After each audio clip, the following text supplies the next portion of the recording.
আপনি রাস্তায় গাড়ি থেকে টাকা তুলবেন সমঝোতার ভিত্তিতে, এই রাইট অধিকার কে দিছে আপনাকে? আপনি এস্টাবলিশ করলেন যে আপনারা চাঁদাবাজি করেন, নাম্বার ওয়ান।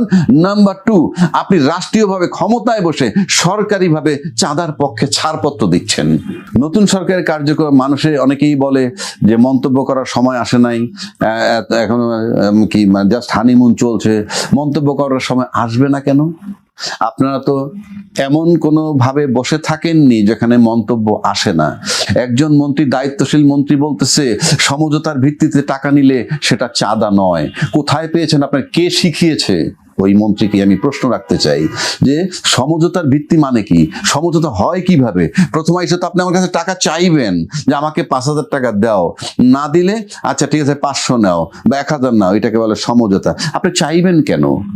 আপনাকে এই অধিকারটা কে দিছে চাওয়ার? কি অধিকারে চাইছেন? আপনি কৈফিয়ত দেন জাতির কাছে যে আপনি কি অধিকারে বললেন যে সমঝোতার ভিত্তিতে যে টাকা নিবে সেটা চাঁদা নয়। আপনি যে আমার কাছে সে চাইবেন 5,000 তারপর দিব 1,000, এই চাওয়ার অধিকারটা, রাইটটা আপনাকে কে দিছে? Number one.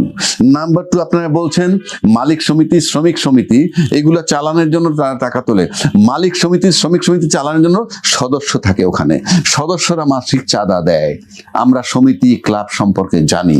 যারা সদস্য থাকে মালিক সমিতির, শ্রমিক সমিতির, তারা চাঁদা দিবে, ওই সদস্যরা।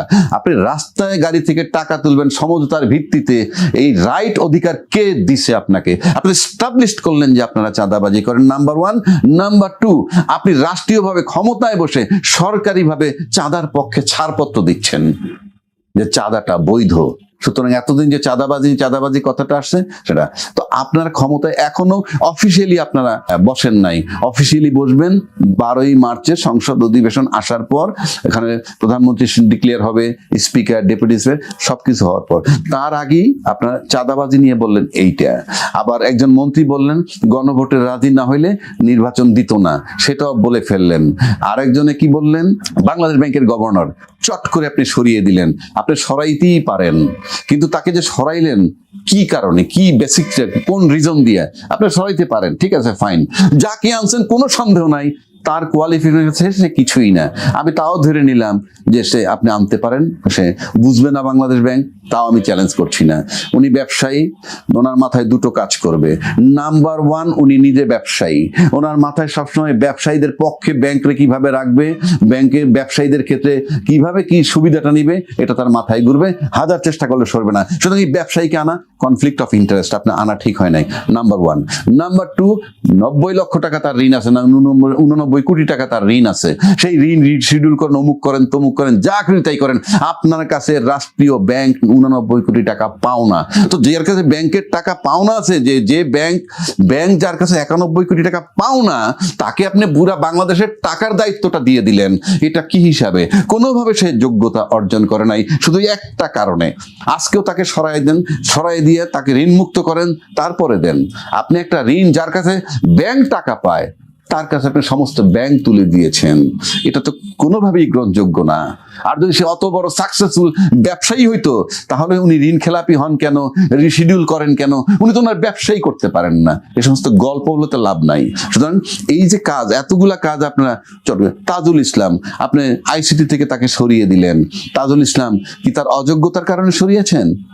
কই, সেই কথা তো আসে নাই, আপনি সরিয়ে দিলেন। কেন সরিয়ে দিলেন? বিকজ তাজুল ইসলাম যেই মনোযোগের সাথে, যেই একাগ্র চিত্তে যে মামলাগুলো সে করতেছিল, জুলাই চেতনার পক্ষে থেকে মামলাটা করতেছিল, যেখানে গণহত্যা হয়েছে, আয়নাঘর হয়েছে, বিডিআর হত্যা হয়েছে, শাপলা চৌধুরী, সেই বিচারগুলো করতেছিল। সেখান থেকে সরিয়ে যাকে দিয়েছেন তাকেও আমরা চিনি, যে ছিল আগে তাজুল তাকেও আমরা চিনি। আমি তো মনে করি এটা স্রেফ আপনারা বিগত সরকারের পক্ষপাতিত্ব করার জন্য নাম্বার ওয়ান বুঝাইলেন তাজুলকে সরাইয়ে, যে আমরা আসার পর তাজুলকে এই জন্য সরাইছি যে এর আগে আমরা আসার আগ পর্যন্ত তাজুল সাহেব যে কাজ আইসিটিতে করছেন ওটার দায়িত্ব আমাদের না। এক, এইটা আপনার সেফ সাইড নিছেন। দুই, যাকে আনছেন সে নিশ্চয়ই ফার্ম ডিটারমিনেশন তার আছে কিনা সেটা আমি জানি না, তবে আমাদের কাছে আমরা দেখব ফলাফল কি হয়। যদি দেখি যে হ্যাঁ, ফলাফলটা জুলাই চেতনার পক্ষে যারা ছিল তাদের বিরুদ্ধে র্যান্ডম যাচ্ছে, তখন আমরা ধরেই নিব তাকে আনাই হয়েছে ওই প্ল্যান করে, যাতে করে জুলাই আন্দোলনে বা জুলাইয়ের সময় যে অত্যাচার নির্যাতন করেছে সেটা থেকে যাতে ওই আওয়ামী সরকারের সমস্ত আসামিরা রিলিফ পায়, মুক্তি পায়, সেজন্যই আনা হয়েছে। সেটা ফলাফল বলে দিবে, এখন আমরা বলতে পারতেছি না।